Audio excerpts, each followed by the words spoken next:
forever on out. And Nick Wright, who is someone I'm a fan of, although I've given him shit on Twitter, probably so impolitely that if he or anybody on the show saw it, they wouldn't think it was cool at all. He taunts fan bases. He has a real hard on for taunting the Bills. And what's interesting is I don't think he needs to perform this troll act to be engaging. He's a really engaging, fun broadcaster who takes on this kind of shitty dick.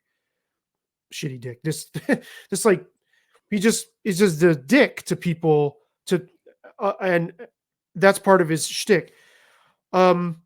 This monologue of his nearly brought me to tears. He was there, the whole crew, the whole First Things First crew. Nick Wright, Chris Broussard, my favorite broadcaster, by the way, Chris Broussard, Kevin Wildes, they were all there when it happened. They were covering it. And I got to say, man, I do feel bad for him and everybody else. Like you're there to celebrate something, a shared moment of joy, and it devolves into this. But I have a lot of thoughts on how this is being reacted to. So we'll play some of the monologue. So I'm gonna tell you guys about the times my family first saw me cry, because there's a chance you guys are gonna see me cry for the first time. For Diora, my older daughter, it was December of 2012 in the lobby of her school when she was 7 years old when I went to pick her up the day of Sandy Hook. And that day, of course, someone with a lightweight semi-automatic rifle shot around 24 kids her age, and I saw her in that lobby, and I immediately started sobbing. It's the first time she ever saw me cry. My youngest daughter, Deanna, who's been on this show, who everyone here knows really well, first time she ever saw me cry was March of 2022 in our kitchen, when I opened up Twitter and saw what had happened at Robb Elementary. And someone with a lightweight semi-automatic rifle shot around 24 people that were her age. And I sobbed. And she was concerned. She didn't know. I just, like, it was so, and I'm not a big crier, nothing against it, but I sobbed. And yesterday, shortly after, a few kids themselves with lightweight semi-automatic rifles shot around 24 people. My wife saw me cry in a way I haven't. And it wasn't when, at the parade. It wasn't on the walk over. It was at the hotel. Once we had gotten to the safety of our room, we're at the elevator. And there was this little old lady who was on the phone fighting back tears, wearing a Chiefs shirt. And she saw me and knew us, knew the show, and came over and gave me a hug and started crying. And I still didn't cry yet. And then we talked. And she said she was there with her kids and grandkids. And her, I believe she said, 14-year-old granddaughter had to take the lead because she's been trained for this. And the adults hadn't. And I cried. And I cried because it's so god-dog cruel what we've taken from this generation of kids that we all got. Listen, yesterday, Wildes is right, we're lucky, but yesterday was also the single worst 10 seconds of my life. And it was not when we heard the gunshot and were told to get down, and it was not the part that is seared into my memory from a selfish perspective is the time between them telling us active shooter and me finding in the crowd ostensibly where the shooter was, my wife, my sister-in-law, and her best friend. Because that 10 seconds felt like it was 5 minutes. But that is such a different feeling than for these young kids who have now had to learn, drill, and experience what to do in a mass shooting situation before they lose their first tooth, before they have their first kiss. For those kids there yesterday, part of their childhood ended. And to your point, those are the kids that we consider lucky, the kids who didn't end up in hospital beds. And so I'm incredibly sad about this. And this is where I will pivot a bit. But I am furious. I'm furious because this is so clearly all our fault. And we have so clearly lost the plot so quickly. I understand now that at this point, talking about any type of regulations whatsoever on guns in America is verboten for some. But some of the strictest statewide gun regulations ever passed in this country were passed by Ronald Reagan. Right. And the assault weapons ban in the 90s was supported by Ronald Reagan, who is a paragon, you know what I mean, for many on the conservative side of the aisle. We say when it comes to this particular topic, we turn ourselves into morons. We say ludicrous things like, why have laws? People break them. Like we make these arguments of, well, if you pass a law, only criminals will break the law. As if, okay, well then make selling meth legal because only meth dealers will break it. We trick ourselves into good guy with a gun. There were 800 good guys there yesterday. How many of them did we shake hands with before that we saw? There were uniformed police. You couldn't have had more good guys, prepared, ready. And in an instant, there's nothing they can do until after the fact and mitigate the damage. And that's my home city. And the only thing that brings Kansas City together is the Chiefs. We are a divided city. We are a segregated city. The Chiefs is the only thing that brings it together. And the moment is shattered. And the state of Missouri, as of October, was fighting at the Supreme Court to not allow local police to enforce federal gun laws. They were fighting against the local cops' ability to enforce federal gun laws. That's how insane we've gone. And what we will do is to just keep plowing ahead. We will continue with the wellness checks that my best friend in the world called me yesterday to check on me, just like I did for him 2 years ago when he was at a parade in Highland Park, Chicago, that got shot up on the 4th of July. And we'll just keep going with active shooter drills and a generation of kids who had this part of their life stolen from them, and throw our hands up and say, what can we do when we all know the answer? And so I You mind if I ask a question first? Not at all. This is your show, dude. No, not at all. What's the answer? Well, if you'll allow me, I think what's the question? Is Nick Wright and so much of the sports media industrial complex asking the right questions here?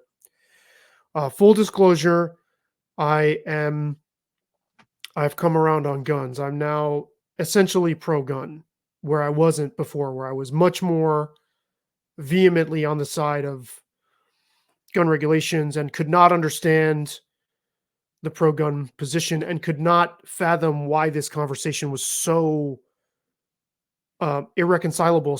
You always come to such an impasse. However, I am for sensible regulations. I don't quite understand the absolutist Second Amendment position. So I agree with Nick Wright's point that people do start saying incoherent things because we have regulation in every other facet of our lives. Here's the thing, though. So I saw responses like this. Jamel Hill, Mina Kimes, Joy Taylor tweeted similar kinds of things. This is being called a mass shooting, and I think we have to be more precise in our language. This is not a case of someone going into a crowd specifically with the intention of killing people, So it's not like those school shootings. I agree with Nick. I'm a parent, and I gotta fucking tell you, every day that I drop my daughter off at school, this is in the back of my mind that something horrible like that could happen. And I'm getting around to what I think there's a way. I'm not going to say I have the answer, but I have a suggestion that could be a way forward. But in this case, this is kids, by the way, whose faces have not been shown, because in a lot of the footage of the people tackling one of the shooters, they blocked his face out. Why? Because he's not white. He's black. Did those kids obtain those guns legally through relaxed gun regulations in the state of Missouri? Probably not. Those kids have illegal guns, right? So that's one thing. They were just they were being somebody called into Chris Broussard's radio show with Rob Parker, somebody who said that they were very close and saw that these kids were starting shit with grown-ups. Then they got into it with each other, and this eyewitness said they were just shooting blind. He said he wouldn't have been surprised if some of them shot some of their own friends. So framing this as a gun control issue, when this is appears to be the quintessential case of people who got guns, and I don't know this for a fact, but I'm guessing they didn't get those guns from their parents who legally obtained them.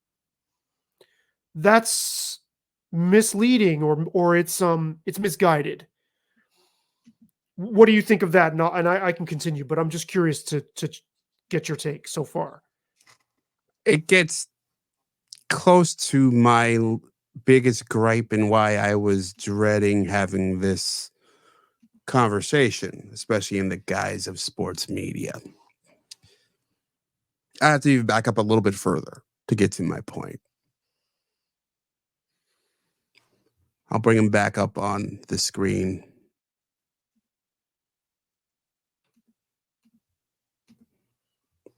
This man, Nick Wright, is a clown. He is.